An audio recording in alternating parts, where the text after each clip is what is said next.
நிம்மதியா தூங்கலாங்கிற அர்த்தத்துல தேசிகன் சொன்னார். ஒன்றும் பண்ண வேண்டாம். ஆனால் அதே சமயம் அதோட ஒன்றும் பண்ண வேண்டாங்கிறதுனால நீ மட்டும் இஷ்டம் போல திரிஞ்சு இஷ்டம் போல இருந்து ஒன்றும் பண்ண வேண்டாம் விட்டுடாத, கூடிய வரைக்கும் ஞானத்தை சம்பாதிச்சுக்கணும். சரணாதி பண்ணியாச்சு, மோட்சம் வரப்போறது. ஆனா என்ன, இங்க இருக்கிற காலம் சௌக்கியமா இருக்கலாம் இல்லையோ, இந்த இருக்கிற காலம் பகவத் ஞானத்தை சம்பாதிச்சுட்டு அதை அனுபவிச்சுட்டு பகவானை அனுபவிச்சுட்டு இருந்தா ஆனந்தம். இந்த ஆனந்தத்தை மிஸ் பண்ணுவான, விடுவானு. நாதப்பரம் கிமபி மே தொயினாதனீயம், நான் இதுக்கு மேல உங்ககிட்ட ஒண்ணுமே கேட்கல பாங்குற வியாசத்துக்கு கடைசியில நான் உங்ககிட்ட கேட்க போறது என்ன கேட்டா ஒண்ணும் இல்ல. மாதர்தயே மயி குருஷ்வ ததா பிரசாதம், தயாதேவியே நான் அதப்பரம், நான் ஒண்ணுமே கேட்கல, ஏன்னா எல்லாம் ஆயிரத்து முடிஞ்சு போச்சு. இன்னும் என்ன கிந்தே பூய பிரியம்ங்கிறாளாம் தாயார் சன்னதியில போனா, உனக்கு இன்னும் என்ன வேணும், அதான் ஆயிப்போச்சு. மாதா தேவி தொமசி பகவான் வாசுதேவ பிதாமே. அப்படி தாயார் பிராட்டியா போய் சேவிக்கிறார். சேவிச்சா பிராட்டி சிரிக்கிறாராம் தேசிகனை பார்த்து. சிரிச்சாலே ஒரு அர்த்தம் இருக்கும் இல்லையா, யார் சிரிச்சாலும் அர்த்தம், அர்த்தம் இல்லாம யாரும் சிரிக்க மாட்டாளே, அர்த்தம் இல்லாம சிரிச்சா பைத்தியம்னு அர்த்தம். அப்ப பிராட்டி சிரிக்கிறார். எதுக்காக சிரிக்கிறான்னு தேசிகன் அந்த அர்த்தத்தை சொல்ற. பிராட்டி நினைக்கிறாளா, மாதாதேவி தொமசி பகவான் வாசுதேவ பிதாமே, எனக்கு மாதாவா நீர் இருக்கீர், பகவான் வாசுதேவன் பிதாவா இருக்கார். ஜாதசோகம் ஜனனீவயோகோ ஏகலட்சியம் தயாயா, அப்போ உங்களுடைய தய அதுக்கு பாத்திரமா நான் இருக்கேன். வேற காரணம் ஒண்ணும் வேண்டாம். அம்மா அப்பா நான் குழந்தை அப்படின்னா அம்மா அப்பா குழந்தைகிட்ட தய செய்ய போறேன், கட்டாயம் கிடைச்சிருக்கு. தத்தோ யுஷ்பட் பரிஜனதையா தேசிகை ரப்பி, எங்க ஆச்சாரியால் வந்தா உங்ககிட்ட ஒப்படைச்சுட்டான். நான் எங்கேயோ வெளியில இப்படி இப்படி திரிஞ்சுட்டு இருந்தேன், டே படவா எங்கேயும் போகாத, இங்க வா, உங்க அம்மா அப்பா இருக்கா, அவள் நம்பி அவ திருவடியிலே இருந்துரும் அப்படின்னு ஆச்சாரியால் ஒப்படைச்சுட்டா. கிந்தே பூய பிரியம், இன்னும் உனக்கு என்ன வேணும். இதுக்கு இல்ல ஸ்மேரவக்திரா விபாசி, அவ சிரிக்கிறாளா, அதான் எல்லாம் ஆச்சு, இது வந்து கை கூப்பிரியே, உனக்கு இன்னும் என்னப்பா வேணும் அப்படின்னு இனிமே கேட்கறதுக்கு என்ன இருக்கு, உனக்கு என்ன வேணுங்கிறாளாம் பிராட்டியார். அந்த மாதிரி ஒண்ணும் செய்ய வேண்டியது ஒண்ணும் இல்லை.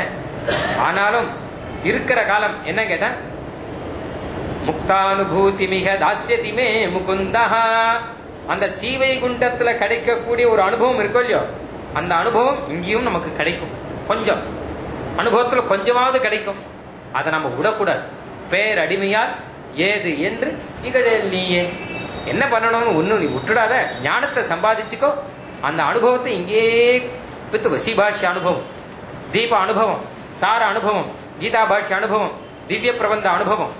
சந்தோஷார்த்தம் விமர்சதி முகு சத்பிரஜ்யாத்ம வித்யாம் நித்யம் ப்ரூதே நிஷமயதி ச ஸ்வாதுசு வியாஹிருதானி அங்கீகுர்வன் அலக மனசாம் விருத்திமா தேகபாதாத் திருஷ்டாதிருஷ்ட ஸ்வபர விகமே தத்த திருஷ்டி பிரபன்னஹ. அழகா சொல்ற. சந்தோஷார்த்தம் விமர்சதி முகு, சந்தோஷமா இருக்கணும். ஒருத்தர் நல்ல வார்த்தைகளை பேசி அத்தியாத்ம வித்யா வேதாந்த சாஸ்திர விசாரம் பண்ணலாம். இவர் ஒண்ணு சொல்றார், அவர் ஒண்ணு சொல்றார், அவர் ஒண்ணு சொல்றார், விசாரம் பண்ணா அது ஒரு சந்தோஷம்.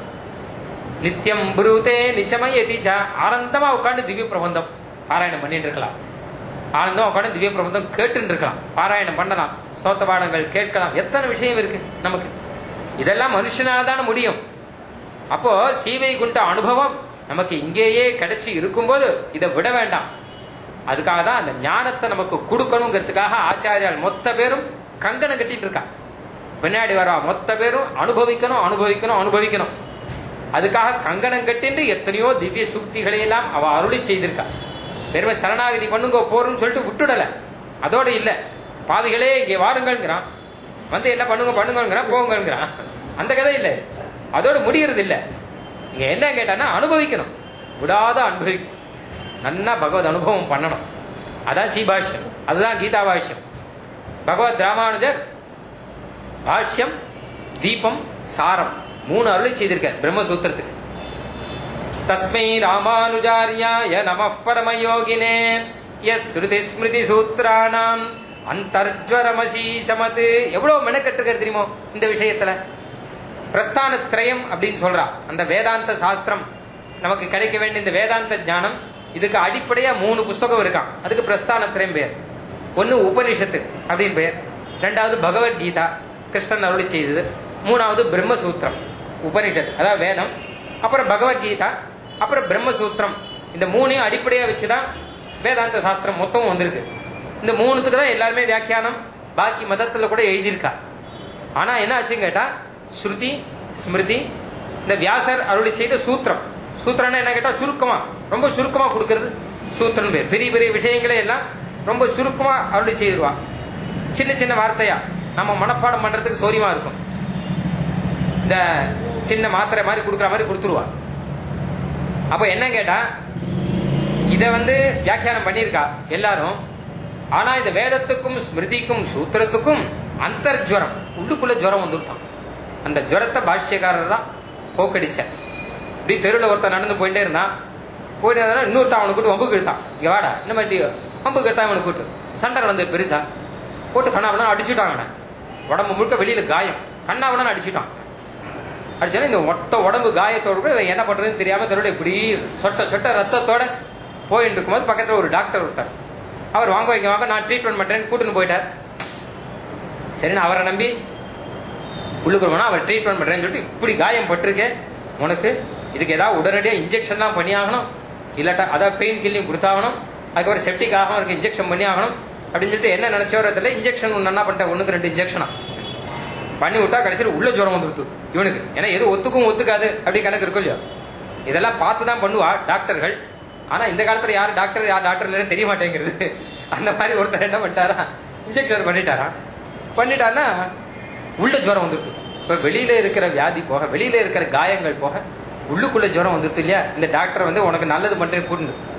அந்த மாதிரி 3 பேர் இருக்கா. ஒருத்தர் ஸ்ருதி, ஒருத்தர் ஸ்மிருதி, ஒருத்தர் சூத்திரம்.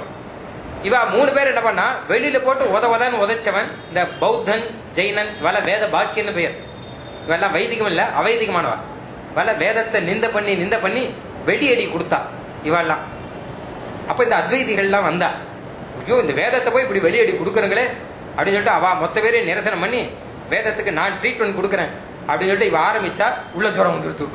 அந்த வேதத்துக்கு உள்ள ஜுரம் வெளியடிப்பட்டது போக உள்ளுக்குள்ள மொத்தமும் ஜுரம் வர, அந்த ஜுரத்துல வேதம் அவஸ்தைப்பட, அப்ப என்ன பண்றதுன்னு பார்த்தா, இந்த ஜுரம் போனா இன்னொரு நல்ல டாக்டரா போகும் அப்படின்னா அதுதான் பகவத் ராமானுஜர் அவதாரம் பண்ணார். எஸ் ஸ்ருதி ஸ்மிருதி சூத்ரானா அந்தர்ஜுவரம் அசீசமத்து. உள்ளுக்குள்ள அதாவது வேதத்துக்கு வேண்டியவன் நான் அப்படின்னு சொல்லிட்டு சில பேர் வியாக்கியானம் பண்றா இல்லையா, அதை போக்கடிக்கிறதுக்காக ராமானுஜர் அவதரிச்சார். அவர் வேதத்துடைய ஜுரத்தை போக்குறதுக்காக ஒரு புஸ்தகம் பண்ணார். அது வேதார்த்த சங்கிரகம் அப்படின்னு பெயர். அப்புறம் ஸ்மிருதினா பகவத்கீதா, அந்த பகவத்கீதையின் ஜுரத்தை போக்குறதுக்காக கீதா பாஷ்யம் அருளி செய்தார்.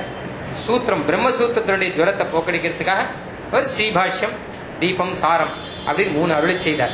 அந்த 3த்துக்காக 3 பிரஸ்தானத்துக்காகவும் 3 புத்தகம் நமக்காக அத்தனை கருணை எம்பெருமானார். எல்லாரும் மொத்தத்தையும் தெரிஞ்சுக்கணும். எத்தனையோ காரியம், 1 இல்ல 2 இல்ல. எம்பெருமானார் இருந்த காலத்துல பிஸினா அவர் மாதிரி பிஸியா யாரும் இருக்க முடியாது. ரொம்ப எத்தனையோ சோஷியல் ஃபிலிம்ஸ் எல்லாம் வச்சிருந்தார் கையில. ஆயிரக்கணக்கில் சிஷ்யர்கள் மொத்த பேரும், ஸ்ரீரங்கம் கோயில் நிர்வாகங்கள்லாம் வேற, எல்லாத்தையும் இழுத்து போட்டு செஞ்சுட்டு இருக்க.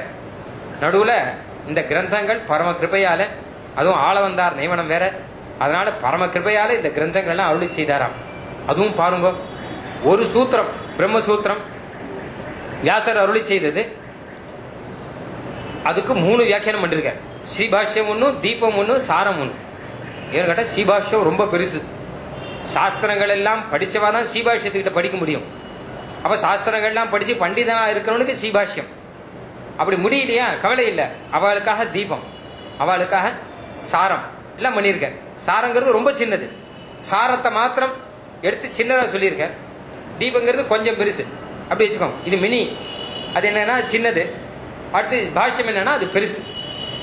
அப்படி அதிகாரிகளுக்கு ஏத்த மாதிரி யாருமே விட்டுடக்கூடாது. ஏன்னா கடைசி வரைக்கும் இந்த வேதாந்த அர்த்தத்தை படிக்கணும். மொத்த பேர் வேதாந்தத்தை எல்லாரும் தெரிஞ்சுக்கணும்.